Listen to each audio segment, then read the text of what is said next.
Bonjour. Bonjour. Alors, bonjour Laurence. Il y a encore quelques personnes qui sont en train d'arriver. On va tranquillement attendre que les gens arrivent. Désolée, on a pris quelques minutes de retard. En attendant que tout le monde arrive, je vais vous faire une petite rapide présentation de Enidiag et de l'Enidiag Academy en particulier avant le début du webinaire. Ça va pas durer très longtemps et après je vous laisserai avec le docteur Véronique Bachy. Donc, bonjour à tous. Bienvenue sur ce 5e webinaire de l'Enidiag Academy qui est le premier de la spécialité de bactériologie. Et aujourd'hui, le docteur Bachy va nous présenter le b.a.-ba de la bactériologie générale. Alors, Enidiag Academy, c'est la plateforme de formation d'Enidiag, qui est un groupe de laboratoires vétérinaires qui réunit les 3 laboratoires VBio, Innovivet et le LAPV Amboise depuis très récemment. Qui ont décidé de s'associer pour former une entité capable de vous proposer des analyses vétérinaires sur un catalogue qui couvre l'ensemble des spécialités de la biologie vétérinaire. Donc, depuis le mois de janvier, on a lancé cette plateforme Enidiag Academy, donc, qui est une plateforme de webinaire uniquement, en live et en replay, qui est composée de plusieurs formateurs, en partie des vétérinaires d'Enidiag, et puis d'autres formateurs sont externes et nous font l'honneur d'intervenir sur certains webinaires. Toute l'année 2023, on aura 19 webinaires qui seront répartis sur à peu près un webinaire ou 2 par mois, sauf l'été prochain, et qui couvriront toutes ces spécialités. Si ce n'est pas encore fait, vous pouvez télécharger le programme des formations de l'académie en scannant ce QR code ou en cliquant sur le lien que je vais vous mettre quand j'aurai terminé de vous faire cette présentation dans le chat. Pendant tout le webinaire, vous pouvez réagir dans le chat, mais si vous avez des questions à poser, je vous invite fortement à les poser dans l'onglet « Questions » qui est en dessous du chat. Ça permet de, lorsqu'on souhaitera y répondre, les afficher à l'écran et donc de pouvoir faire un suivi des questions qui sont répondues ou non, alors que dans le chat, on risque de les perdre, ça risque d'être un peu plus compliqué. Si vous ne pouvez pas rester jusqu'au bout, c'est pas grave parce que vous recevrez à la fin du webinaire un lien qui mène au replay de l'événement, qui est le même que le lien sur lequel vous avez cliqué pour arriver ici, auquel vous avez un accès libre. Voilà, merci de m'avoir écouté. Je vous ai tout dit. Je vous laisse avec Véronique pour votre webinaire sur la bactériologie générale. Et si vous avez le moindre problème pour utiliser Livestorm, n'hésitez pas à vous adresser à moi dans le chat. Et si vous avez des questions sur le webinaire, c'est sur l'onglet questions. Merci. Voilà, eh bien, bonjour à tous. Bienvenue dans ce premier webinaire de bactériologie, donc qui va se vouloir quand même assez pratique, avec une petite partie fondamentale, qui j'espère ne sera pas trop rébarbative. Donc le plan de ma présentation va être le suivant. On va commencer par du coup les conseils pratiques pour la réalisation des prélèvements et de leur transport. Ensuite, nous allons voir les principes de la culture et de l'identification bactérienne en laboratoire. En fait, que deviennent vos prélèvements dans la boîte noire labo une fois qu'on les réceptionne. Ensuite, nous verrons l'antibiogramme, ses principes généraux. Donc, il y a plusieurs techniques d'antibiogramme que je vous présenterai. Et enfin, nous finirons par quelques profils de résistance qui sont d'importance et qui sont à connaître pour le clinicien. Donc, on commence par les conseils pour la réalisation des prélèvements et de leur envoi. Donc, ce qu'il faut savoir, c'est que la réalisation des prélèvements de bactériologie est une étape absolument cruciale et que l'identification bactérienne et l'obtention d'un antibiogramme pertinent qu'on va pouvoir faire ensuite en laboratoire sont vraiment en très grande partie dépendantes de la qualité des échantillons que le clinicien va envoyer au laboratoire. Donc, il ne faut jamais hésiter à appeler le labo quand vous avez un doute avant le prélèvement. Donc, on est là, les biologistes et les techniciens, pour vous aider à faire le meilleur prélèvement possible, y compris parfois au téléphone et en urgence pour la bactério. Donc, ce qu'il faut savoir également, c'est que le grand principe qu'il faut respecter, c'est que toute antibiothérapie doit avoir été arrêtée pendant un minimum de 5 jours, si possible. Il y a des fois où ce n'est pas possible d'arrêter l'antibiothérapie, auquel cas, si le traitement a déjà été initié et que vous voulez quand même faire une culture bactériologique, c'est possible, mais il faut savoir que même si techniquement l'analyse peut être réalisée, les résultats in vitro peuvent être grandement affectés, donc la culture peut rester éventuellement stérile, ou vous pouvez également avoir un biais dans la culture et cultiver des bactéries qui ne sont en fait pas d'intérêt pour la clinique.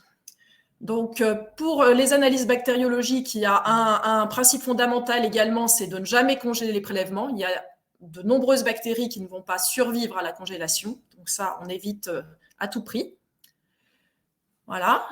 Il faut aussi garder en tête que certaines bactéries ne poussent pas facilement en culture bactériologique classique telle qu'on peut la réaliser quotidiennement dans un laboratoire, qu'il soit public ou privé. Donc, ces bactéries sont par exemple les mycobactéries, les brucella, Mycoplasma, Chlamydophila, qui peuvent être cultivées, mais qui demandent des laboratoires P3 ou des laboratoires qui ont des systèmes de culture et des milieux de culture plus spécifiques. Il faut savoir que les mycobactéries et les brucella nécessitent en particulier des laboratoires qui sont accrédités par la DGAL et les services de l'État. Donc tous les laboratoires ne peuvent pas cultiver ces souches qui sont parfois difficiles à cultiver et qui peuvent mettre aussi très longtemps à pousser, telles que les mycobactéries. En ce qui concerne les nocardia et les actinomyces, ils poussent en culture classique, mais ils peuvent nécessiter des conditions spéciales et une culture plus longue. Alors, il faut savoir aussi que la plupart de ces bactéries peuvent être détectées par d'autres techniques que la culture bactériologique et notamment par la PCR. Donc, il faut toujours vous renseigner auprès du laboratoire avec lequel vous travaillez si vous suspectez ce type de souche afin d'obtenir les meilleurs conseils de prélèvement et afin de réaliser éventuellement des techniques alternatives pour le dépistage, notamment par PCR. Voilà, donc sur la première étape des prélèvements, donc on garde en tête qu'il faut prélever donc dans les conditions les plus aseptiques possibles. Donc la désinfection des mains par friction hydroalcoolique est recommandée, ainsi que le port de gants à usage unique. Le matériel doit être dédié et non périmé, à usage unique et étanche. Il faut notamment un tube sec pour les liquides biologiques, un tube borate pour l'urine et des tubes secs pour les biopsies raclages cutanés avec addition de sérum physiologique pour que les prélèvements ne soient pas secs. Mais nous en reparlerons sur les diapositives suivantes. Pour les écouvillons, il faut des matériaux neutres de type nylon ou dacron, donc éviter à tout prix le bois et le coton. Et il faut, pour la bactériologie, un milieu de transport, si possible, vraiment dans la majorité des cas, de type Amiès ou Stuart. Il est également préférable de réaliser 2 écouvillons par site de prélèvement, soit un pour l'examen direct et un pour la culture, ou un pour la culture aérobie et un pour la culture anaérobie. Dans tous les cas, c'est bien d'avoir 2 écouvillons. Pour les cytobrosses stériles, alors elles sont utilisables. Le problème, c'est que les cellules et les bactéries vont rapidement sécher sur le petit écouvillon et donc en général, il faut rajouter du sérum physiologique pour que le matériel ne sèche pas. Mais voilà, il est recommandé d'utiliser plutôt des écouvillons dédiés à la culture bactériologique. Donc, en ce qui concerne le recueil des informations et des commémoratifs, il est classique pour le secteur bactériologique. Sur le contenant, on va mettre le nom de l'animal, du propriétaire et bien indiquer le site de prélèvement. Ainsi, si vous avez plusieurs sites de prélèvement, il n'y a aucune confusion possible pour les techniciens du laboratoire. Sur la fiche de demande d'analyse, l'espèce, le nom de l'animal, le propriétaire, l'âge. La date de prélèvement, très importante pour la bactériologie. Un prélèvement trop vieux va vraiment donner des résultats suboptimaux en culture au laboratoire. Le lieu de prélèvement, le contexte et le degré d'urgence, qui évidemment ne va pas être le même pour une septicémie ou pour une pyodermite. Voilà, donc ensuite, des informations très importantes également pour aider à l'interprétation des résultats par le biologiste. notamment toute antibiothérapie récente et également les échecs thérapeutiques éventuels que vous avez pu rencontrer lors d'antibiothérapies précédentes. La demande doit être claire, bien indiquée si vous voulez une culture aérobie ou aérobie plus anaérobie, puisque ça va quand même vraiment changer la façon d'ensemencer, notamment pour la culture anaérobie qui ne peut pas être lancée tardivement ou qui ne peut pas être lancée une fois que les prélèvements ont été exposés à l'air. La bactérioscopie, la recherche spécifique éventuelle, comme des suspicions de mycobactériose. Donc, pour les prélèvements et leur envoi, il y a aussi deux choses importantes à savoir. Si vous faites un prélèvement pour analyse histologique en parallèle de la bactériologie, il faut bien garder en tête que les vapeurs de formol, si elles s'échappent du pot d'histologie, elles vont aller gentiment stériliser les échantillons dédiés à la bactériologie. Donc, en gros, il faut complètement séparer les prélèvements et les échantillons qui contiennent du formol des prélèvements qui sont dédiés à la bactério. Et pour plus de sécurité, le mieux, c'est d'utiliser des sachets plastiques distincts, complètement distincts, pas les mettre ensemble. Voilà, il ne faut jamais laisser d'aiguille ou de lame de scalpel avec le prélèvement. C'est quand même dangereux pour les techniciens à l'ouverture des colis. Ils ont beaucoup de colis à ouvrir, ils vont assez vite, donc ça peut créer un danger pour eux. Voilà. Ensuite, un point très important également, de toujours éviter la contamination par la flore superficielle commensale. Donc la flore commensale, elle est partout à la surface de l'organisme, mais en général, elle nous intéresse très peu. Donc on va éviter toute contamination et faire payer le propriétaire pour finalement avoir identifié un staphylocoque de la flore cutanée classique. Donc, pour notamment les échantillons, les prélèvements des couvillons sur vaginaux ou cervicaux, il faut vraiment utiliser des écouvillons protégés avec une gaine ou une chemise sanitaire. Ils peuvent être utilisés également pour des prélèvements éventuellement nasopharyngés. Donc, gardez en tête que plus l'échantillon est généreux, plus le laboratoire aura du matériel pour travailler. Donc, on recommande 2 cm3 pour les biopsies tissulaires et au moins 0,5 ml de liquide biologique pour pouvoir travailler correctement et éventuellement même réensemencer en cas de besoin. Donc, pour éviter la perte de viabilité bactérienne pendant le transport, je l'ai déjà dit, mais je réinsiste, toujours utiliser des écouvillons avec milieu de transport qui peuvent être des milieux de transport gélifiés comme l'agnès charbon ou des e-swabs, donc avec du liquide dédié à la culture bactério, ou éventuellement, nous allons en reparler, des flacons d'hémoculture qui peuvent être utilisés. Ne pas utiliser de milieu de transport pour les virus, comme le viroculte, car ils peuvent contenir des antibiotiques. Et ne pas envoyer de tissu ou d'écouvillon dans un tube sec sans milieu de transport ou sans, à minima, sérum physiologique, car les bactéries fragiles et les anaérobies ne survivront pas. Donc, vous allez avoir un biais dans les souches isolées lors de la culture. Donc, l'envoi du colis doit se faire selon les recommandations UN 3373 pour le transport de substances biologiques de catégorie B. Donc, en gros, c'est un triple emballage. Votre écouvillon dédié à la culture va être mis dans un contenant primaire qui est en général le tube qui entoure l'écouvillon lui-même. Donc, il doit être solide et étanche. Il doit être entouré d'un matériel absorbant de padding, même de papier sopalin. Voilà, tout ce qu'il faut pour pouvoir absorber au cas où il y aurait du liquide qui s'échapperait. L'emballage secondaire doit être étanche, par exemple un sachet plastique qui est en général fourni par le laboratoire.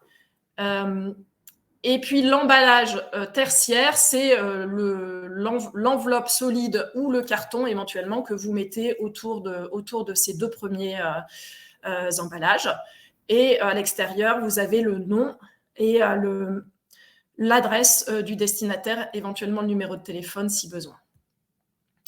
Donc, pour les colis de bactériologie, il est très important d'utiliser un coursier express avec suivi de l'envoi, parce que, évidemment, tout prélèvement qui va se perdre pendant 10 jours, malheureusement, pour nous, c'est pas comme pour nos confrères et consoeurs à NAPAT. Voilà, on ne peut plus rien faire après avec les échantillons de bactériaux. La réfrigération de plus 2 à plus 8 degrés est conseillée, mais elle n'est pas absolument vital si le prélèvement est bien placé en milieu de transport et si le transport est rapide. Alors, on va passer ensuite, après avoir vu ces conseils généraux, aux conseils plus spécifiques de prélèvement. Donc, on va commencer par l'urine, donc un type de prélèvement qu'on reçoit énormément en laboratoire d'analyse. Donc, pour l'analyse bactériologique des urines, on va toujours privilégier la cystosynthèse ou, à défaut, le sondage. La miction naturelle doit être vraiment évitée. Toutefois, s'il n'y a aucune autre possibilité, les premiers jets d'urine peuvent être éliminés et l'urine doit être collectée en milieu de miction. Mais vraiment, le déconseille fortement. Donc, la plupart des laboratoires fournissent des pots à urine secs ou avec conservateur borate. Voilà, le conservateur borate empêche la prolifération un petit peu anarchique des bactéries dans le tube, dans l'urine pendant le transport. Et donc, les urines doivent être ensemencées le plus rapidement possible après le prélèvement. Idéalement, donc, ça doit se faire en moins de 6 heures. Alors, évidemment, en veto, malheureusement, on ne peut pas aller aussi vite que ça et on a le temps de transport incompressible. Si le délai de transport est attendu, qu'il est important, par exemple pour les dom-toms, puisque c'est une question qu'on nous pose souvent, il est éventuellement possible de tremper un écouvillon avec milieu de transport dans l'urine en parallèle afin d'aider à la conservation des souches. Évidemment, le comptage des colonies bactériennes dans l'urine ne sera pas possible, mais à défaut, une souche bactérienne pourra quand même être isolée et un antibiogramme obtenu, ce qui, dans certaines circonstances, est quand même très utile à l'évolution clinique de l'animal. Ensuite, donc, il y a la collecte de fesses qu'on réalise également régulièrement pour faire des coprocultures bactériologiques. Donc, il faut toujours privilégier des prélèvements sur des selles émises fraîchement ou éventuellement sur des fesses collectées directement dans le rectum plutôt que l'envoi d'un écouvillon rectal. On manque un peu de matériel quand même sur l'écouvillon rectal.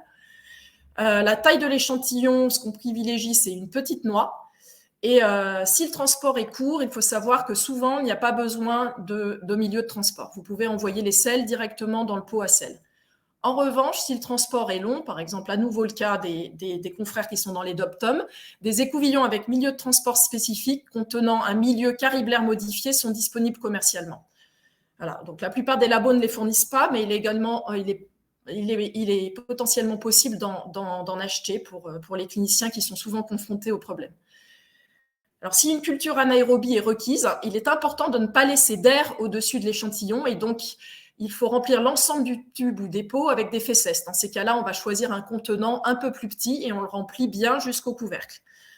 Voilà. Et donc ensuite, un point majeur, c'est que l'excrétion des bactéries pathogènes, comme celle des parasites d'ailleurs et des virus, est intermittente ou transitoire. Il est donc très fortement conseillé de prélever les fesses sur 3 jours.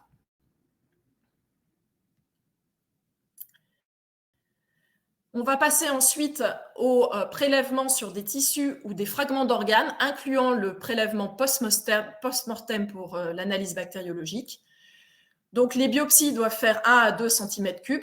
Elles doivent être placées dans du milieu de transport ou du sérum physiologique. Une fois encore, les tissus ne doivent pas être laissés secs et exposés à l'air. Si un prélèvement post-mortem est à effectuer, prélevez le plus tôt possible après la mort. Il faut savoir qu'environ 6 heures après la mort, les organes commencent à être contaminés par la flore digestive, par perméabilisation de la membrane digestive, de la muqueuse digestive. Donc, ça devient après ininterprétable. On a plein d'entérobactéries partout et ça devient extrêmement difficile à interpréter pour le biologiste et également pour le clinicien. Donc, il faut bien utiliser des instruments stériles, prélever au niveau des lésions macroscopiquement visibles ou si on ne voit rien du tout au niveau macroscopique, mais vous suspectez une étiologie bactérienne, il faut prélever au cœur de l'organe. Donc, on évite la surface de l'organe. Si une septicémie est suspectée, il faut prélever le foie et en plus des organes présentant des lésions macroscopiques. Et il faut mettre un fragment d'organe par pot, donc ne pas mélanger tous les fragments d'organes dans le même pot. On a beaucoup de confrères qui le font et en fait après pour les techniciens c'est quand même un petit peu, ça devient vraiment compliqué de mettre tout en culture de façon optimale. Donc si un prélèvement digestif est requis, de façon logique, c'est du bon sens, il doit être réalisé en dernier pour éviter la contamination d'autres organes. Une ligature de l'anse intestinale doit être effectuée avant la mise dans le pot. Et il peut être également intéressant de prélever les nœuds lymphatiques mésentériques. Par exemple, quand on a une hypothèse de yersignose, le nœud lymphatique mésentérique est quand même très intéressant. Et les nœuds lymphatiques mésentériques drainants peuvent contenir des bactéries pathogènes. Donc, il faut toujours bien garder à l'esprit quand on prélève des tissus que le meilleur diagnostic sera toujours obtenu en combinant l'histologie et la bactériologie ou la cytologie et la bactériologie, et que l'infection bactérienne est en effet très fréquemment secondaire, et du coup, quand on n'a que la bactério seule, parfois on n'est pas du tout sûr d'avoir mis le doigt sur l'étiologie primaire sous-jacente. Et donc, la combinaison des analyses est en général vraiment très informative. Donc, on va ensuite passer au prélèvement sur abcès. Donc, il faut garder en tête que le pus prélevé au cœur de l'abcès est en fait très souvent stérile lors de la culture bactériologique. Alors, les confrères ont vu des bactéries, on est sûr que c'est bactérien, c'est vraiment un abcès typique, et pourtant, le résultat de la culture bactério effectuée en labo est stérile. Donc, c'est très, très décevant. Et pourtant, c'est classique, puisqu'en fait, les bactéries qui sont au cœur du pus ont été phagocytées par les neutrophiles. Du coup, la viabilité bactérienne est diminuée, voire elle est nulle, et elle ne permet plus l'obtention d'une croissance significative in vitro. Du coup, on conseille de prélever quand même beaucoup de pus, et si possible de le prélever en marge de l'abcès et de toujours frotter la coque de l'abcès. Si on est en plein centre et que vraiment il y a une grosse quantité de pus, ben quand même un risque, comme je vous le disais. Si plusieurs abcès sont observés, il est important également, et toujours pour la même raison, de réaliser des prélèvements à partir des abcès les plus récemment formés, là où on a aussi des chances de trouver encore des bactéries viables. Donc ensuite, on va passer à l'hémoculture.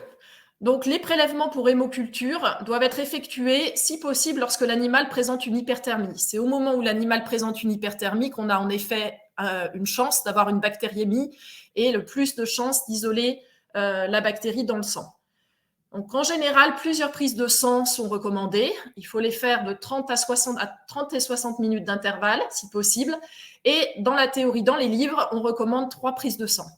Alors, dans la pratique en veto, c'est rarement réalisé hors CHV et hors école vétérinaire, mais pourtant, c'est ce qui donnerait les meilleurs résultats. Le volume doit être le plus important possible. Alors, pareil, dans la théorie et dans les livres, idéalement, il faudrait 20 ml pour se donner un maximum de chances de faire pousser le peu de bactéries qui circulent dans le sang. Donc, l'antisepsie cutanée est nécessaire au site de prélèvement. Donc, elle doit être faite à l'alcool à 70%, suivie de povidone iodée. Et voilà, il faut attendre quelques minutes avant de prélever. Et les flacons, le bouchon des flacons doivent être bien désinfectés à l'alcool à 70%. Là encore, il faut attendre au moins 2 minutes. Voilà, donc ce sont des prélèvements pour l'hémoculture qui sont très sujets à contamination. Voilà, donc il faut faire le plus vite possible et le plus stérilement possible. Donc, les flacons classiques qu'on utilise en laboratoire, c'est donc les flacons hémolyne de Biomérieux. Donc, il y a un flacon dédié à la culture aérobie et un flacon dédié à la culture anaérobie. Il y a aussi des nouveaux systèmes qui sont fournis par exemple par Oxoid et qui permettent à la fois la culture aérobie et anaérobie directement à partir d'un même flacon.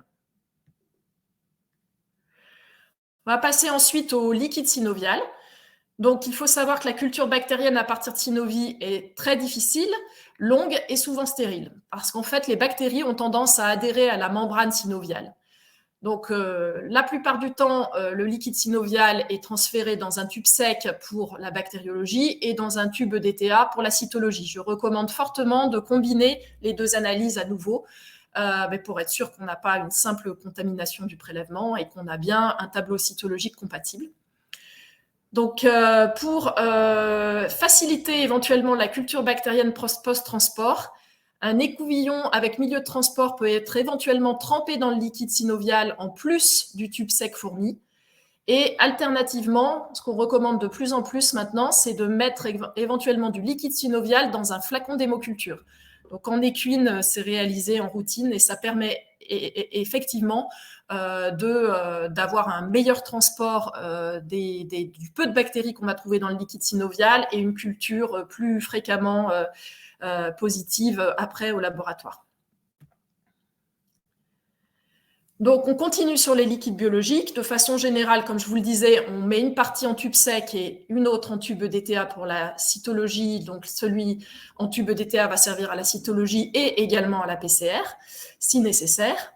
Donc, comme je l'ai dit précédemment pour le liquide synovial et d'autres liquides biologiques, pour les transports longs, on peut avoir un écouvillon avec milieu de transport trempé dans le liquide biologique. Et on peut utiliser également les flacons d'hémoculture pour d'autres liquides que le liquide synovial. Donc maintenant, c'est décrit pour le liquide d'acide également.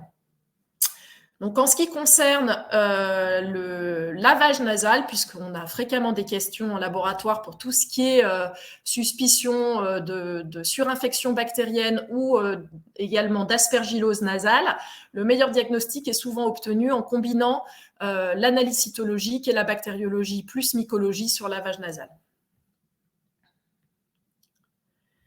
Je vais passer ensuite au lait, qui ne concerne pas forcément tout le temps les cliniciens en pratique petits animaux de compagnie, mais bon, voilà, ça fait partie des prélèvements à connaître. Donc, c'est le classique, hein, la mamelle doit être nettoyée à l'alcool à 70% avec une compresse et séchée avant le prélèvement.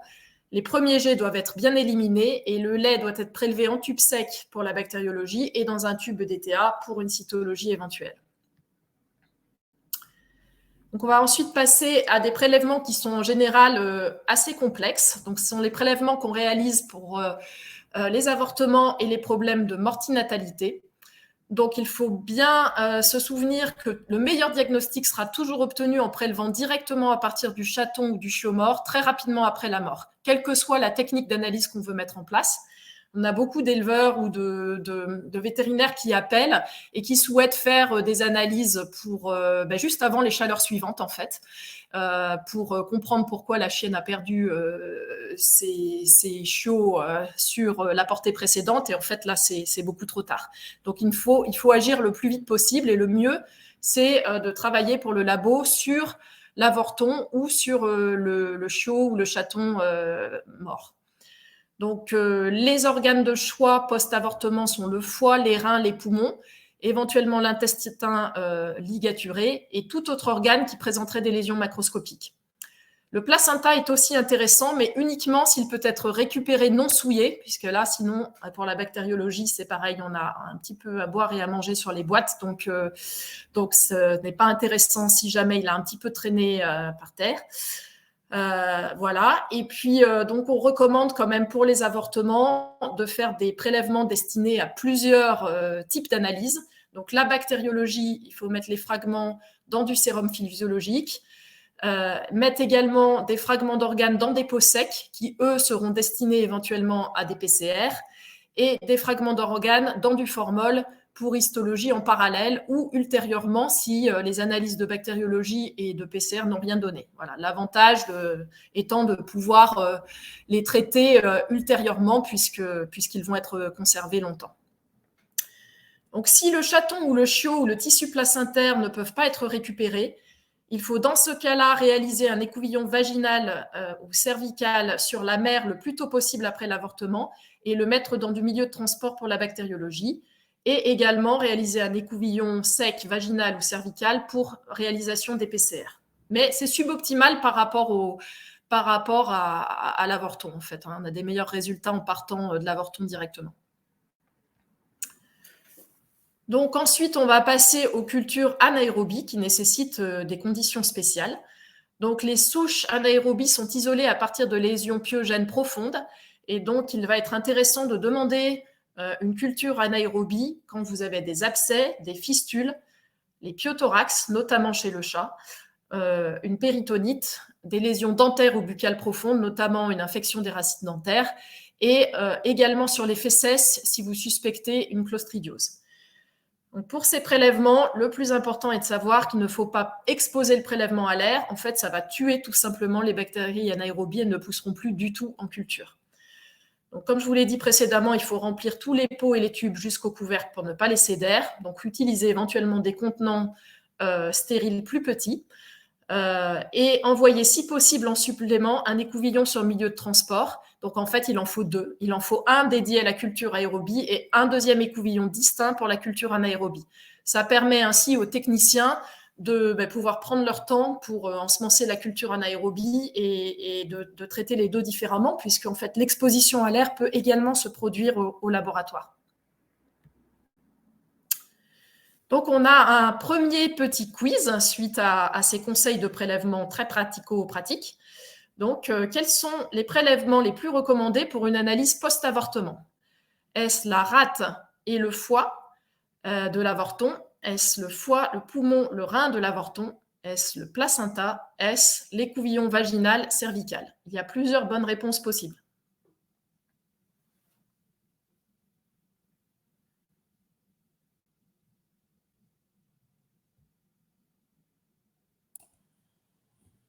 Coucou Véronique, est-ce que tu vois les questions du coup qui s'affichent, les pourcentages qui s'affichent ou pas?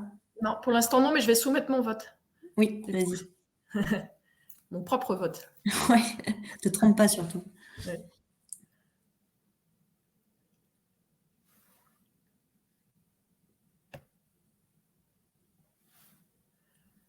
Je ne vois pas les pourcentages apparaître. Ah, tu vois pas. Dans sondage, dans l'onglet sondage, tu peux les voir normalement. Si tu cliques en bas à droite, Ah oui. ouais. Là, on est sur 49% de foie, poumon, rein de l'avorton. Oui. C'est bon? Qui est? Oui, c'est très bon. C'est une bonne réponse. Et le placenta, c'est aussi une bonne réponse, puisque si on l'a, c'est également un bon prélèvement. Mais effectivement, il y a une condition sine qua non, c'est qu'il ne soit pas souillé.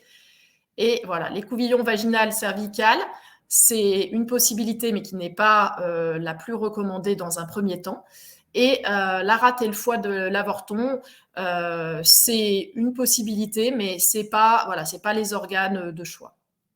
Mais effectivement, on va quand même, on peut cultiver certaines bactéries sur le foie de l'avorton. Là, on peut par exemple trouver en particulier Chlamydophila ou Mycoplasma. De temps en temps, on peut les identifier, alors plutôt par PCR, sur le foie de l'avorton.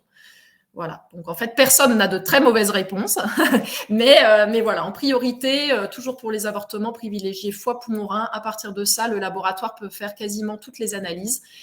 Et voilà, il n'y a que l'anse intestinale ligaturée si vous avez des raisons de suspecter, par exemple, du parvovirus, CPV1 ou CPV2. Voilà, alors ensuite, après les conseils pratiques, on va passer à ce qui se passe lorsque vos prélèvements arrivent au laboratoire. Donc, les principes généraux de la culture bactériologique. Alors, j'ai essayé de faire quand même succinct pour ne pas vous inonder de termes techniques. Mais je pense que c'est important de savoir comment se déroule la culture pour comprendre les délais, puis pour comprendre un petit peu ce qu'on fabrique au laboratoire. Donc, les principes là que je vais vous décrire sont les mêmes dans quasiment tous les laboratoires, mais chaque laboratoire a ses propres géloses préférées, systèmes préférés de culture. Donc là, ce sont vraiment des exemples que je vais vous donner, notamment sur le nom des géloses, mais le principe est toujours le même. Donc, on va commencer la culture aérobie en ensemençant sur des géloses enrichies au sang de mouton qui s'appellent Gélose Columbia, qui, en gros, permettent la croissance de tout type de souche. On va également semencer des géloses Columbia, les mêmes, mais qui contiennent en plus de l'acide nalidixique et de la colistine, qui vont en gros inhiber la croissance des bacilles à Gram négatif et vont permettre la croissance des souches à Gram positif seulement. Donc là déjà, on aura un petit peu moins de monde sur la gélose et on y verra plus clair. On va pouvoir regarder les souches à Gram positif, les coques à Gram positif. On peut, dans certains laboratoires, c'est pas dans tous d'emblée, avoir une gélose qu'on appelle chocolat, qui sont des géloses extrêmement riches, qui permettent la culture de souches à croissance difficile, par exemple les nocardia. On peut avoir des géloses CPS chromogènes qui vont permettre, ou d'autres géloses chromogènes, qui vont permettre l'identification directe de certaines souches bactériennes, notamment les entérobactéries, qui vont faciliter la vie des techniciens et leur permettre d'identifier tout de suite les souches qui les intéressent. Ou dans certains autres laboratoires, on utilise des géloses McConkey qui, elles, permettent la sélection des bacilles à Gram négatifs et des entérobactéries uniquement. Voilà. Et enfin, si vous avez demandé la culture mycologique au laboratoire, vous avez une gélose Saburo qui permet la croissance des levures et des mycètes. En ce qui concerne les urines, il y a en général moins de géloses qui sont ensemencées. On a des géloses chromogènes et des géloses au sang Columbia qui permettent la croissance de toutes les souches. Il est vrai que dans les urines, normalement, quand on commence à avoir plus de 2 souches ou 3 souches, on se dit, là, il y a une contamination. Donc, en gros, on a besoin de moins de travail technique, je dirais, pour pouvoir faire des repiquages et des bonnes identifications. Pour la culture anaérobie, on utilise des bouillons spécifiques qui sont des bouillons Shadler et des géloses Shadler, et également une gélose au sang Columbia qui va permettre la croissance de toutes les souches anaérobies. Donc, parce qu'on a des enrichissements qui sont nécessaires pour les souches anaérobies, on a une croissance et un rendu de résultat qui est en général plus long pour les souches anaérobies. De la même façon, pour la détection des salmonelles et pour être sûr de ne pas passer à côté de salmonella ou de shigella, on a souvent des enrichissements qui sont faits et de l'utilisation de géloses spécifiques et qui sont dédiées à ces cultures. Et donc, on peut avoir des identifications qui sont un petit peu plus longues puisqu'on passe par ces phases d'enrichissement nécessaires. Ensuite, à J1 ou J2, les techniciens vont commencer à faire une première identification des bactéries sur leur boîte. Pour cela, ils utilisent la morphologie des colonies, qu'ils connaissent très bien, et la couleur également des colonies sur les géloses chromogènes. Ils vont utiliser des propriétés biochimiques de base, comme des tests uréase, catalase, oxydase, qui sont des tests fondamentaux en bactériologie, et ils vont également utiliser des colorations spéciales, comme des colorations de Gram, ou de la coloration de Ziehl-Neelsen modifiée.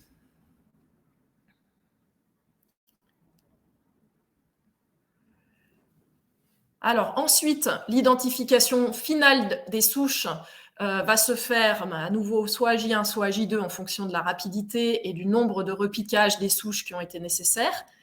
Dans certains laboratoires, l'identification est réalisée par galerie API, donc c'est une identification biochimique. L'identification biochimique, maintenant, la plupart du temps, n'est pas faite à la main sur galerie API, du moins dans les pays européens et aux États-Unis. Elle est automatisée. Donc, c'est par exemple le principe du VITEC2 de Biomérieux. Et dans d'autres laboratoires, les souches vont être identifiées par technique Malditov. Donc là, je vais vous détailler ces techniques.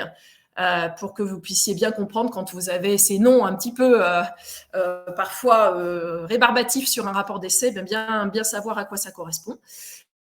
Et donc, il faut toujours garder en tête que la patience est parfois requise. Certaines souches poussent plus lentement que d'autres.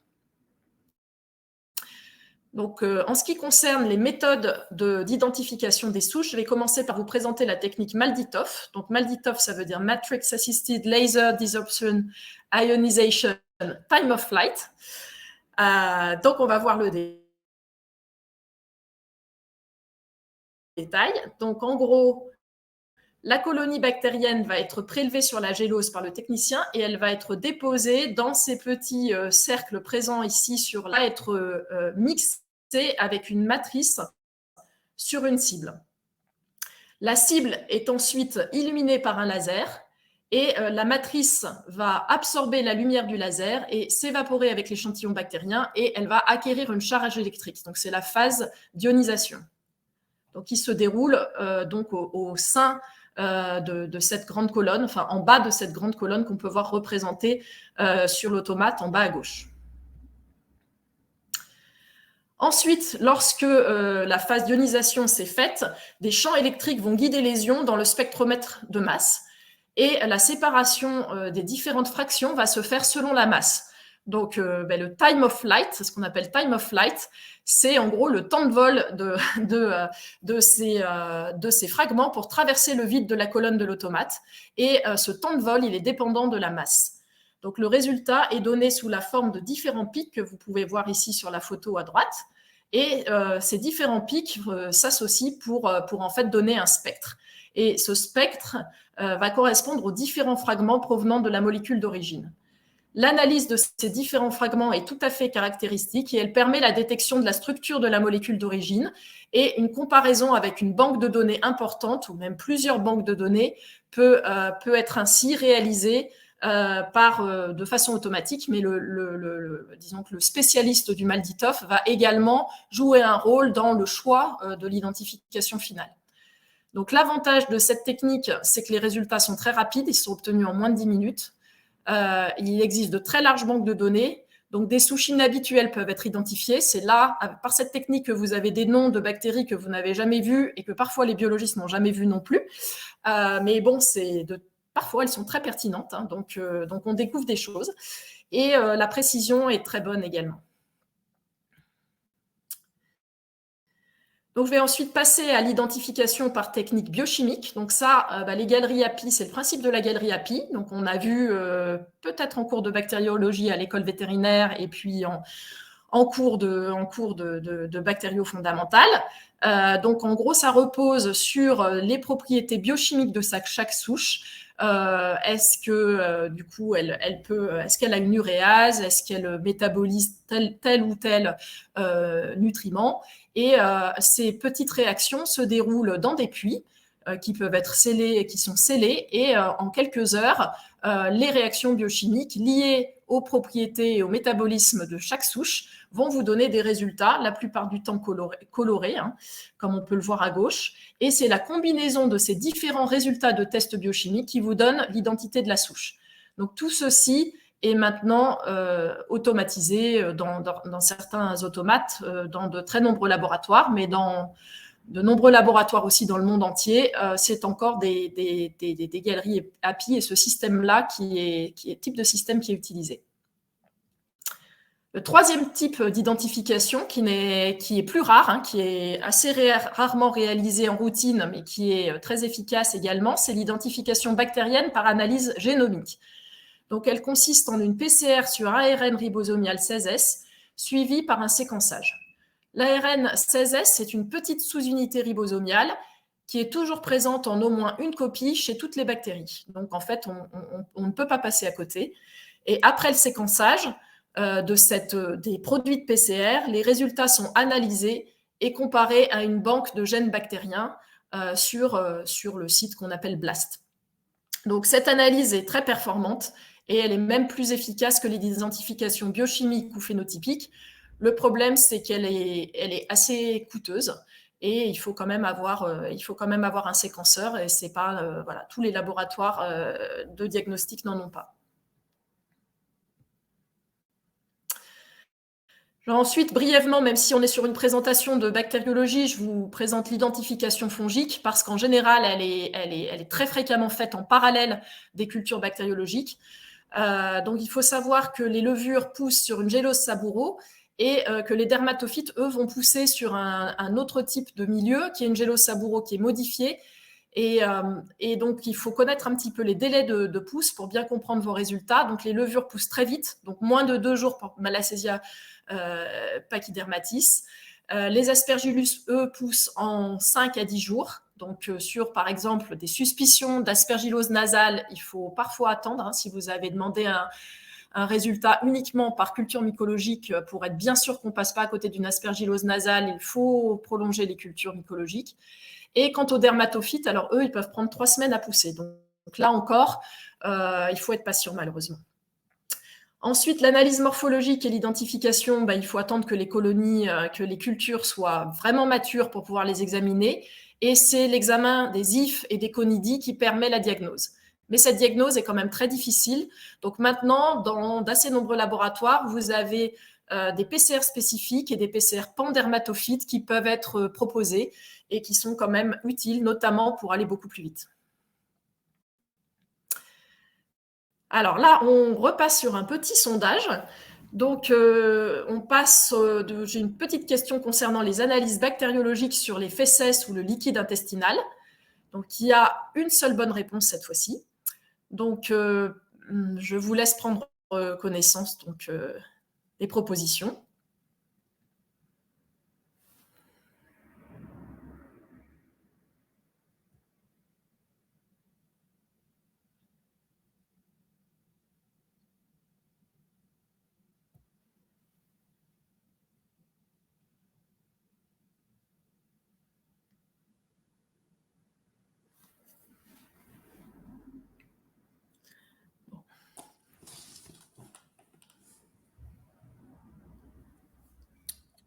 Tu m'entends, Bon. Véronique? Oui, je Ouais, t'entends, Laetitia. c'est bon. Tu vois les résultats? Et ben, je vois les résultats qui sont Voilà, très bons. 79% pour les fesses sur 3 jours, Oui, en grande majorité du coup. oui. Voilà. Après, il n'y a pas, à part l'isolement des salmonelles qui se fait très rapidement, les autres réponses ne sont pas des mauvaises réponses. C'est juste que c'est un tout petit peu moins conseillé de faire un écouvillon rectal. Et sur animal mort, on peut transférer le contenu digestif en peau sec, c'est toujours possible, mais on risque quand même de perdre la viabilité, notamment de souches très fragiles comme les campylobactères ou éventuellement les salmonelles. Mais c'est faisable aussi. Et puis pour les anaérobies, évidemment, le fait de transférer également va exposer notamment les clostridiums à l'air. Donc après avoir vu donc l'identification des souches, on passe au point qui vous intéresse tous pour la clinique, c'est l'antibiogramme.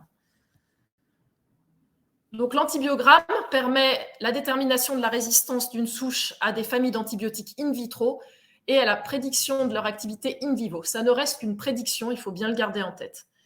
L'antibiogramme, comme vous le savez tous, c'est légalement requis pour l'utilisation des antibiotiques critiques, céphalosporine de 3e et 4e génération et fluoroquinolone en médecine vétérinaire depuis le décret du 16 mars 2016.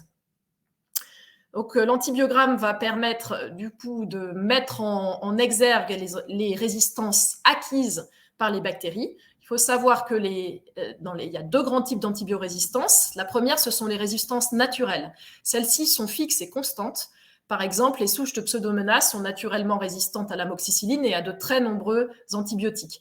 Donc, il faut savoir que les résistances naturelles ne vont pas être testées par le laboratoire ou assez rarement. Elles ne sont pas ces antibiotiques ne vont pas être conseillés par la Société française de microbiologie. En général, on considère que ce n'est pas la peine de les tester puisqu'on sait que la réponse va être résistante. Donc dans l'antibiogramme rendu par le laboratoire, on se focalise sur les résistances acquises. Celles-ci peuvent être liées à des mutations génétiques ponctuelles du génome bactérien, puis la sélection du mutant par un traitement antibiotique, notamment quand le traitement a été mal conduit, ou à l'acquisition d'un plasmide de résistance ou d'un transposon qui provient d'une souche identique ou d'une bactérie différente. Donc, les principaux mécanismes d'antibiorésistance, donc le premier, c'est le blocage de la pénétration de l'antibiotique. Par exemple, l'imperméabilité de la membrane bactérienne par modification des porines. Donc, c'est le cas de Pseudomonas et des bêta-lactamines. On peut avoir une production de molécules capables d'inactiver les antibiotiques. Par exemple, la pénicillinase, la production de pénicillinase ou la production de bêta-lactamase à spectre étendu qui vont rendre les bêta-lactamines inactives. On a également des bactéries qui développent des résistances et qui peuvent modifier la structure des cibles des antibiotiques. C'est le cas, par exemple, de la modification de la structure des penicillin binding proteins par les staphylocoques dorés résistants à la méticilline. Ces Staphylococcus aureus acquièrent un gène qu'on appelle MEC, MEC-A principalement, MEC-C, toute la famille du gène MEC, et qui va modifier la structure des protéines qui permettent la liaison des pénicillines. Enfin, vous avez des bactéries qui sont capables tout simplement de se débarrasser des molécules antibiotiques en les faisant partir à l'extérieur de la paroi bactérienne. C'est ce qu'on appelle l'efflux actif. Par exemple, l'efflux actif des tétracyclines par certaines souches de staphylocoques. Donc ensuite, on va passer à la technique à proprement parler de l'antibiogramme. Il y a 4 grandes techniques pour la réalisation de l'antibiogramme. Celle qui est réalisée en milieu liquide, c'est la détermination de la CMI en milieu liquide. L'antibiogramme par méthode de dilution en milieu gélosé. On ira assez rapidement parce qu'elle est assez peu utilisée. L'antibiogramme par détermination de la CMI par e-test. Et l'antibiogramme par méthode de diffusion en milieu gélosé, que nous approfondirons un peu plus puisqu'elle est la plus utilisée dans les labos dans le monde entier. Donc la CMI en milieu liquide, la CMI, c'est la concentration minimale inhibitrice d'un antibiotique capable de stopper de façon visible une croissance bactérienne. Elle est légèrement différente de la concentration minimale bactéricide, qui est la concentration minimale d'un antibiotique capable de tuer une souche bactérienne. La CMI va vous donner une sensibilité d'une souche bactérienne à un antibiotique en utilisant des concentrations critiques qui définissent la catégorie sensible, intermédiaire ou résistante.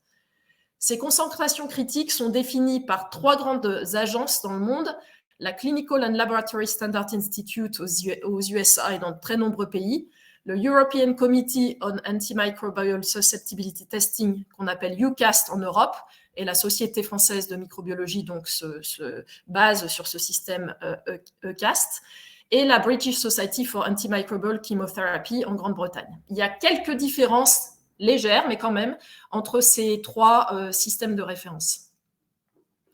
Donc pour la CMI en milieu liquide, on fait en gros une dilution par 2 d'un antibiotique dans des tubes qui contiennent un milieu nutritif. Chaque tube est inoculé par une suspension de 10 puissance 4 à 10 puissance 5 bactéries. Il y a ensuite 24 heures d'incubation à 35-37 degrés. Et la CMI, c'est la plus haute dilution de l'antibiotique capable d'inhiber la croissance bactérienne, c'est-à-dire qu'on ne voit pas de turbidité dans le tube. Voilà, donc c'est assez simple à réaliser, et c'est d'autant plus simple maintenant que cette technique est fréquemment réalisée dans des plaques en microdilution et totalement automatisée. C'est le principe du Vitec 2 de Biomérieux ou du BD Phoenix de Becton Dickinson. La deuxième technique que je vais vous présenter brièvement, c'est l'antibiogramme par méthode de dilution en milieu gélosé, donc, qui est définie dont la méthode est définie par l'AFNOR NF-U47106, qui est une des techniques qui a été autorisée initialement dans le décret du 16 mars 2016. Donc le principe est exactement le même que pour la CMI en milieu liquide, excepté que les molécules antimicrobiennes sont incorporées dans la gélose même d'une série de boîtes de pétri. Les boîtes sont inoculées avec les bactéries à tester à 10 puissance 4 unités formées en colonie par ml. Et évidemment, des souches bactériennes contrôle de sensibilité connue doivent être incluses sur chaque boîte. Et la lecture se fait après 18 à 28 heures d'incubation à 35 degrés. Et évidemment, si la souche bactérienne testée est sensible à l'antibiotique, il n'y aura pas de croissance visible sur la boîte à l'endroit où on a déposé cette souche. La troisième technique est la technique du e-test. Donc, c'est une technique qui utilise une fine bande en plastique disponible dans le commerce, imprégnée d'un gradient prédéfini de molécules antibiotiques. Cette bande est déposée sur la culture bactérienne à tester, sur une boîte de pétri, et la souche bactérienne est évidemment ensemencée à une concentration très précise, et la CMI est lue à partir de l'échelle de concentration qui est ici visible sur la bande, au point d'insertion avec la zone d'inhibition. Donc, ça nous donne des CMI assez précises. Le gros défaut de cette technique, c'est qu'elle est très chère, puisque en fait, on est obligé quand même d'acheter ces bandes qui sont disponibles de façon commerciale, donc ça fait très cher pour les laboratoires. Enfin, l'antibiogramme le plus fréquemment utilisé dans le monde entier, et qui est une technique extrêmement standardisée, c'est la méthode de diffusion en milieu gélosé. Alors là, j'ai pas le bon titre qui s'est installé. Marie, je sais, du coup, je vais faire un switch peut-être. Alors, vous aurez la bonne version, mais en fait, la méthode là avec les disques, qui est la méthode classique, c'est une méthode de diffusion en milieu gélosé. Je pense que la bonne version devrait apparaître.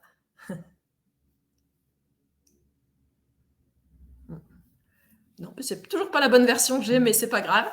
Donc, c'est une méthode qui consiste à tester une souche bactérienne ensemencée sur une boîte et à déposer des petits disques imprégnés d'un agent microbien sur la gélose, manuellement ou avec un distributeur.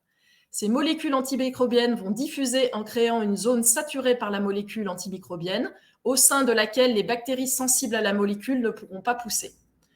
Les bords de la zone d'inhibition correspondant à la concentration peuvent correspondre à la concentration minimale inhibitrice. Toutefois, parce qu'on a une dispersion inconsistante sur la gélose, la CMI ne peut pas être déterminée de façon précise par ce test. C'est un des gros inconvénients. Après 18 heures d'incubation, à 37 degrés, les zones d'inhibition sont lues par les techniciens, soit avec un pied à coulisses, soit éventuellement par un automate de lecture qui va calculer les diamètres de disques de façon automatique. Les diamètres sont lus et comparés aux diamètres critiques décrits dans des documents de référence. Donc, pour ce qui nous concerne, le comité de l'antibiogramme vétérinaire de la Société française de microbiologie vétérinaire. Si le diamètre est large et qu'il est supérieur au diamètre critique donné par la norme, la souche va être définie comme étant dans la catégorie sensible. Si, en revanche, le diamètre est petit, très faible, et qu'il est inférieur au diamètre critique donné dans la norme, la souche est donc résistante. Les avantages de cette technique est qu'elle est simple, peu coûteuse, donc utilisée dans le monde entier. Les documents de référence sont très détaillés et disponibles en ligne pour lire et interpréter les résultats. Et comme ces tests sont standardisés et très partagés dans de nombreux laboratoires, ça permet de créer des réseaux de laboratoires qui utilisent cette technique afin de surveiller l'antibiorésistance dans une zone géographique donnée. C'est par exemple le cas du réseau Resapat en France, dont vous avez dû entendre parler, et qui collecte toutes les données récoltées dans des laboratoires publics et privés en France, qui adhèrent évidemment à ce réseau. L'inconvénient est que cette technique est assez laborieuse. Elle nécessite plusieurs souches contrôle, des souches qui sont fournies par ATCC, donc la collection américaine, ou par l'Institut Pasteur, afin de vérifier très régulièrement qu'il n'y a pas de déviation technique. Comme je vous l'ai dit, on n'a pas de CMI précise. Et enfin, c'est une technique qui n'est pas utilisable pour les souches bactériennes à croissance très lente. Voilà, maintenant je vais vous parler de 2 profils d'antibiorésistance acquises qui vont vous être soulignés par le laboratoire et qui sont à bien connaître pour le clinicien. Donc la première concerne les Staphylococcus aureus et Staphylococcus pseudointermedius dits résistants à la méticilline, donc respectivement MRSA et MRSP. Donc au laboratoire, on utilise des marqueurs afin de bien repérer ces types de souches et ces types de résistances, puisqu'elles sont sérieuses et qu'elles concernent à la fois les humains et les animaux. Donc, dans le contexte One Health, elles sont primordiales. Donc, on va utiliser le marqueur céphoxytine, qui est le marqueur utilisé pour Staph aureus, et l'oxacilline ou éventuellement la céphovecine pour Staphylococcus pseudointermedius. Et quand on a ces 2 marqueurs qui sortent résistants, on sait qu'on se trouve face à des staphylocoques dits résistants à la méticilline. Et dans ce cas-là, les résultats vont vous être rendus résistants pour toutes les bêta-lactalmines et les céphalosporines disponibles en médecine vétérinaire. Donc ces souches, comme je vous l'ai dit, notamment Staphylococcus aureus, qui est plutôt d'origine humaine, moins rarement retrouvée chez les animaux, ces souches ont des possibilités de faire des échanges bidirectionnels avec les animaux de compagnie. Et elles sont souvent, ces souches résistantes vont être retrouvées dans la même zone géographique entre, par exemple, des chiens et des humains. Donc, le portage sain de Staphylococcus aureus résistant à la méticilline a été décrit dans plusieurs publications pour les animaux de compagnie. Donc, par exemple, au Portugal, on a assez peu de SARM, on a 0,7%, alors qu'au Royaume-Uni et en Allemagne, on monte jusqu'à 9 à 12% de portage sain. Il faut savoir qu'en Asie, on peut monter jusqu'à 30% de portage de Staphylococcus aureus méticilline résistant. Donc, en fait, quand même, le développement de ces résistances est vraiment lié à l'usage contrôlé ou non des antibiotiques. Les MRSP, eux, sont une problématique encore plus importante en médecine des carnivores domestiques. Ils représenteraient environ 15 à 20% des Staphylococcus pseudointermedius. Et ce qu'il faut savoir, c'est qu'ils sont non seulement résistants aux bêta-lactamines, mais sont souvent également multirésistants, c'est-à-dire qu'ils sont résistants à 3 familles ou plus d'antibiotiques, hors résistance naturelle, donc uniquement des résistances acquises. Donc, ils sont particulièrement problématiques. Je vais également vous parler des bacilles gram-négatifs présentant une bêta-lactamase à spectre étendu, puisque de façon identique, on en entend également beaucoup parler. Donc, ils sont reparés au laboratoire, soit directement par le VITEC quand c'est automatisé grâce à des algorithmes, mais sinon, sur les antibiogrammes réalisés par diffusion en gélose, ils sont tout à fait reconnaissables. Les souches sont reconnaissables parce qu'il y a le développement d'un bouchon de champagne, c'est-à-dire d'une synergie entre les disques d'amoxicilline plus acide clavulanique et les disques de céphalosporine de 3e génération qu'on place de façon adéquate en proximité pour justement pouvoir mettre en évidence ces images qu'il faut absolument détecter. Donc, dans ces cas-là, eh bien, il va y avoir une résistance à l'amoxicilline, une résistance à la céphalexine, une résistance au ceftiofur et au cefquinone. Et il n'y a que l'amoxicilline plus acide clavulanique qui va conserver en fait un degré de sensibilité intermédiaire ou résistance qui sera celui qui a été véritablement lu. Par contre, toutes les autres bêta-lactamines et céphalosporines vont être rendues résistantes par le laboratoire. Donc, ces souches BLSE sont actuellement en vétérinaire quasiment toutes de type céphotaxine München, ce qu'on appelle CTXM, et qui a de très nombreux variants. Donc, cette BLSE, c'est une enzyme qui est le plus souvent transmise de façon plasmidique et elle vient à l'origine d'une souche de Cluivera. Elles ont été découvertes chez l'homme dans les années 90, le plus souvent sur des souches responsables d'infections urinaires aiguës. Et en fait, il y a eu une véritable pandémie de ces variants qui s'est étendue au monde animal, notamment chez les Escherichia coli, les Klebsiella et les salmonelles. Donc, les salmonelles possédant la résistance BLSE sont un problème important de santé publique. Divers réservoirs animaux sont rapportés, les bovins, les volailles, les chevaux, les chiens, les chats, les rats et même les mammifères marins. Et également, on note souvent une multirésistance avec une résistance au fluoroquinolone et ce qui est un problème plutôt en médecine humaine, une résistance au carbapénème, qui est limitée à l'usage humain, du moins en France. Il faut savoir également que les bactéries présentes dans l'environnement vont être également contaminées. Donc, c'est le cas des fumiers, des sols, des airs, et ça a été décrit dans des bactéries, dans des systèmes d'aération et également des systèmes d'irrigation. Donc, c'est quand même un problème majeur de santé publique. Donc, pour conclure sur l'antibiogramme, il faut garder à l'esprit que ça représente un test in vitro dans des conditions statiques. Donc, c'est uniquement une prédiction de ce qui va se passer in vivo. Il y a de très nombreux facteurs qui vont influencer le choix de l'antibiotique et permettre d'obtenir un résultat clinique tout en diminuant le risque de générer des résistances. Ces facteurs sont la forme disponible, orale, intramusculaire, intraveineuse, et aussi la capacité du propriétaire à administrer le traitement. La pharmacodynamie, c'est-à-dire ce que fait l'antibiotique à la bactérie, un effet direct, un effet post-exposition, une sélection, et la pharmacocinétique, c'est-à-dire ce que l'hôte va faire de l'antibiotique. Absorption, métabolisme, diffusion, élimination. Et évidemment, c'est une évidence, mais on le verra en détail lors de prochains séminaires. Une bactérie identique identifiée dans une lésion cutanée ou dans une lésion d'ostéomyélite sera traitée différemment. Alors, on va finir par un petit quiz sur l'antibiogramme et l'antibiorésistance. Donc, il faut choisir la bonne réponse et là encore, il n'y en a qu'une.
Voilà. Alors,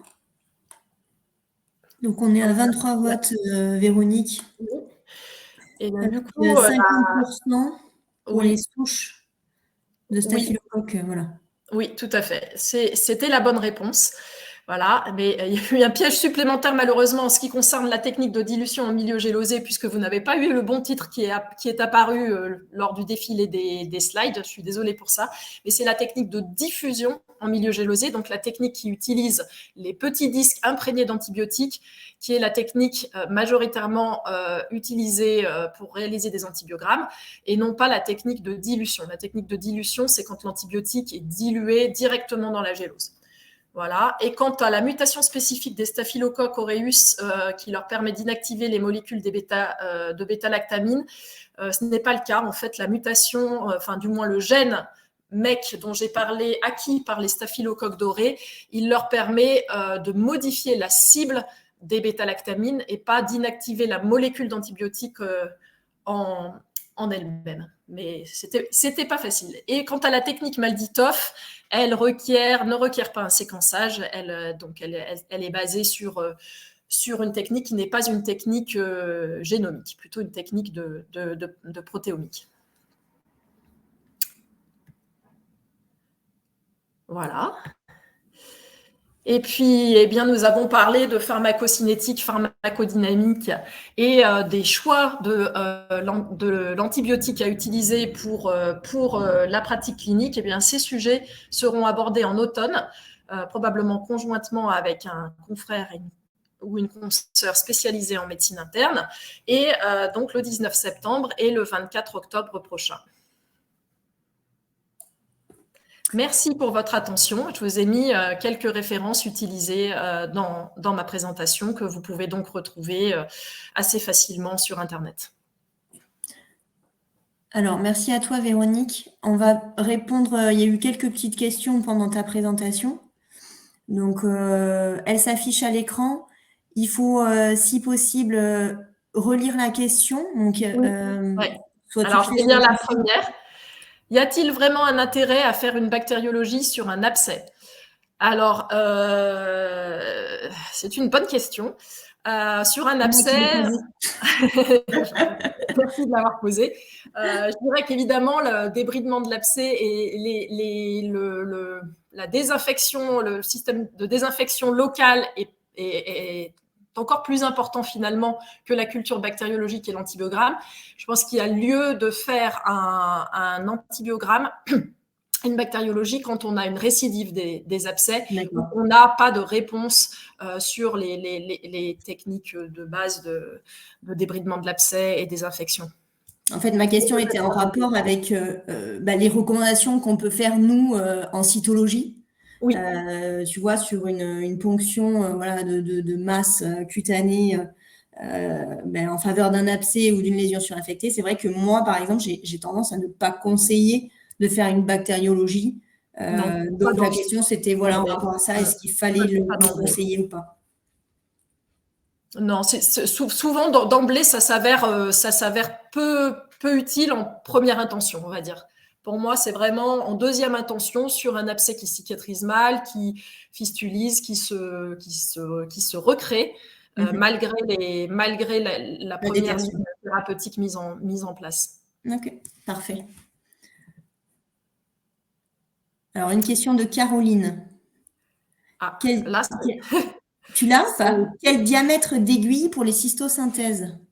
Ah, là, c'est une bonne question qui est très, très pratique. À laquelle je pense que c'est une aiguille, je sais pas. Alors, c'est une question surtout d'accessibilité, je pense, de la vessie, mais il me semble qu'une aiguille bleue. Oui, une aiguille bleue. Ça va pouvoir suffire. Il n'y a pas de recommandation particulière par rapport à la bactériologie.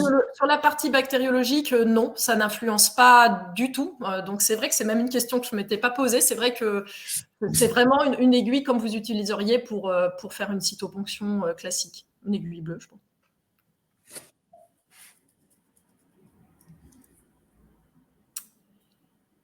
Alors, on nous dit souvent de faire un nettoyage au sérum physiologique et compresse avant de passer l'écouvillon, notamment pour les oreilles. Est-ce nécessaire? Oui, tout à fait. C'est conseillé d'enlever tout ce qui est excès de cérumen, croûte, tout ce qui peut finalement être contaminé par de la flore cutanée classique. J'aborderai plus cette question sur les prochains séminaires en automne.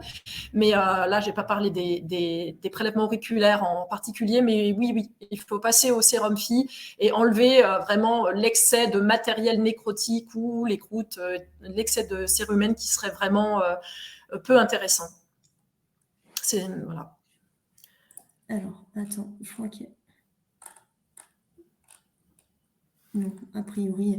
Alors, je ne sais pas si vous avez d'autres questions. Je regarde dans le chat. Merci Cécile pour ta réponse par rapport à l'aiguille.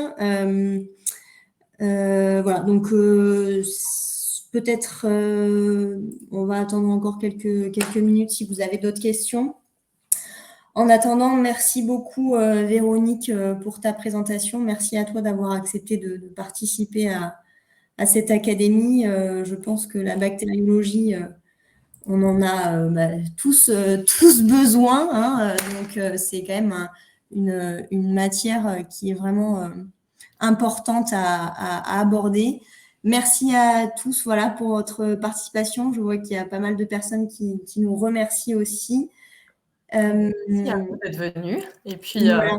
Je voulais juste refaire un point. Alors, effectivement, il y a eu un petit problème d'affichage, de partage de PDF. Donc, c'est pas le bon PDF qui a été mis à l'écran. On vous a fait la modification dans le téléchargement. Donc, si vous avez téléchargé la présentation en début de webinaire, mais si vous pouviez la retélécharger pour avoir la bonne version, hein, le bon titre. Oui, malheureusement, ça a été plus un problème de présentation, je dirais, d'esthétique qui a fait dupliquer un titre. Voilà. Bon, ce sont les aléas du direct. C'est pas grave.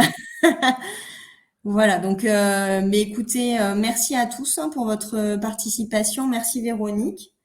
Et puis voilà, vous aurez accès au replay en suivant. Si vous avez 5 minutes, même pas, quelques petites minutes à nous accorder, n'hésitez pas à remplir l'enquête de satisfaction, c'est toujours important pour nous. Et puis voilà. Merci à tous. Merci, bonne journée à tous. Merci beaucoup. Au revoir.